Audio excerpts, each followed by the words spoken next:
point did you make the decision to really pursue zero carbon? It's a good question, and one that I often look around for the answer. And on a daily basis, the answer changes. Right now, I'm a dad of two young kids, 3 and 1. And when I look at them and I think about the world that they're going to have in the future, all I can ever want for is the best for them, and a safe environment, and for their children and their children thereafter. And when we think about time, the millions of years that the planet has been here for, and over the last, 100 years, we are destroying it at a rate of knots. Mankind really is up against it here, and that is a huge challenge. And that's one of my motivations, and I say one of my motivations. I got into this before I was a dad, and back then my mindset as an engineer, and I'm going to say as a change maker, was to look for where I can add value as a person.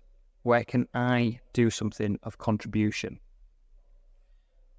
I'd already been providing housing to people. I'd focused on the social sector to start with, so I have strong feelings towards fixing this issue that we currently are faced with, fuel poverty, and making sure that housing is appropriate for people at all levels, and especially those that really have little and rely on the state to be able to provide them with a comfortable, safe place to live in.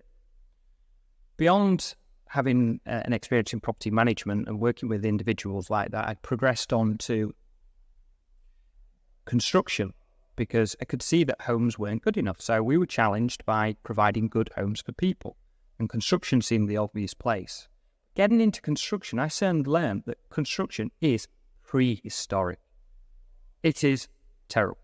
All other industries are moving ahead fast, but construction is stuck in the Stone Age. We are building rubbish homes with rubbish processes. And as an engineer, that kind of lit my flame to say, right, I can do something here. And through research and dedicating myself to answering the question of how do we build better homes and build them faster and provide safe, quality environments for people to live in, I discovered PureHaus.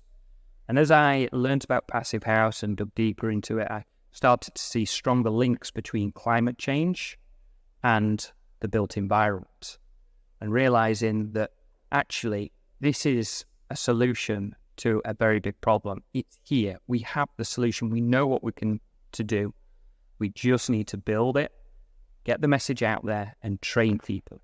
And I have some strong drivers behind enabling people to do that, so that I can see change. I find change very, very rewarding. And when I look forward and think about my children's future, it's important to make sure that they have a safe world to live in too. And what I wanted to touch on as well was your experience in Iceland, or was it Finland? So, yeah. Did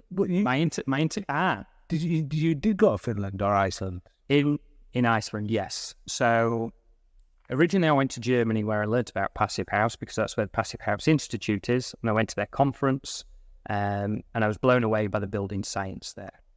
Soon after that, I also did a recreational trip to Iceland. And it's an incredibly beautiful place, but of course it's far north with its ice caps. And here's a country that actually is sustainable. The renewable source of energy that they have tapped into is thermal, because they are basically, their island is a big volcano and they have access to thermal heat.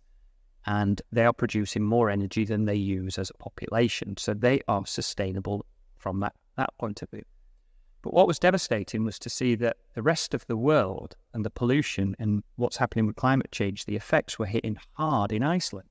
It was their environment, it was their ice, their glaciers that are melting, their environment that's changing, their wildlife that was at risk. And so you have this country that is purely sustainable, and it's actually the backyard and where all the rubbish and pollution and everything's being dumped, and they are feeling the effects the fastest. So here in the UK, we've experienced a heat wave recently, and we are feeling it.